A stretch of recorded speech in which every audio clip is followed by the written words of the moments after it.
इन दिनों दिल्ली पुलिस की एक चार्जशीट बेहद चर्चा में है। लगभग 200 करोड़ की ठगी के मामले में सुकेश चंद्र शेखर और उससे जुड़े तमाम मामलों को लेकर दिल्ली पुलिस की ईओडब्ल्यू ने इकोनॉमिक ऑफेंस विंग ने जो चार्जशीट दाखिल की है उसको लेकर बेहद चर्चा हो रही है। कहा जाता है कि वो कुछ सेलिब्रिटीज को और 2 फिल्मी महिला कलाकारों को वो जेल में बुलाता था और न सिर्फ वो तिहाड़ जेल में उनसे मुलाकात करता था बल्कि अलग प्राइवेट रूम में उनसे अपनी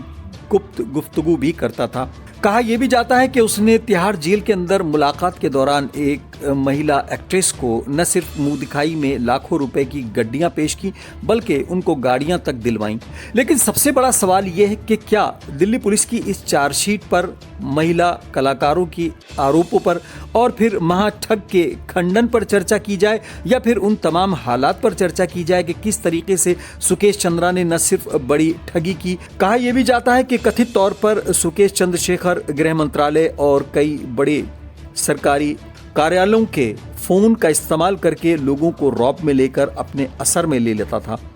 क्या इस पर चर्चा नहीं होनी चाहिए? क्या इस पर चर्चा नहीं होनी चाहिए कि कैसे उसको इन सेलिब्रिटीज तक पहुंचाया गया? और क्या इस पर चर्चा नहीं होनी चाहिए कि जैकलिन फर्नांडीज हो या फिर नोरा फतेही, ये लोग लालच में थे या कमाई के अंधी दौड़ में थे या फिर ये देश के साथ खिलवाड़ कर रहे थे? क्योंकि जिस चार्जशीट की हम बात कर रहे हैं उसमें इन महिला कलाकारों ने 2018 की यानी लगभग 4 साल पुरानी बातों को लेकर अपने बयान दर्ज कराए हैं। अगर ये ऐसे ही ईमानदार या फिर पाक साफ थे तो इन महिला कलाकारों ने इस बात का जिक्र 2018 में यानी अपने साथ हुई वारदात के वक्त क्यों नहीं किया, जब ये फंस गईं और जब इनके चेहरे बेनकाब हो गए और जब इनको लगने लगा कि अब इनकी आगे कोई बचत नहीं है, तो शायद अब ये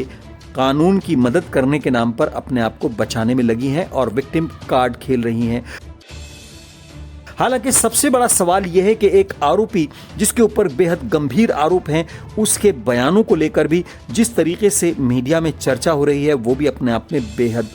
गंभीर बात है, क्योंकि कोई भी बड़े से बड़ा आरोपी अपने आप को आरोपी बताने के बजाय अपने को बेकसूर बताता है। बहरहाल दिल्ली पुलिस की चार्जशीट पर चर्चा होनी चाहिए, मंथन होना चाहिए, अदालत को बेहद गंभीरता के साथ इस पर शायद ट्रायल करना चाहिए और ये सुनिश्चित होना चाहिए कि आइंदा यानी भविष्य में कोई ऐसी वारदात को अंजाम न दे सके कि न सिर्फ सैकड़ों करोड़ की ठगी और धोखाधड़ी का मामला सामने आए बल्कि देश के बेहद सुरक्षित कार्यालयों की भी सेंधमारी की जा सके।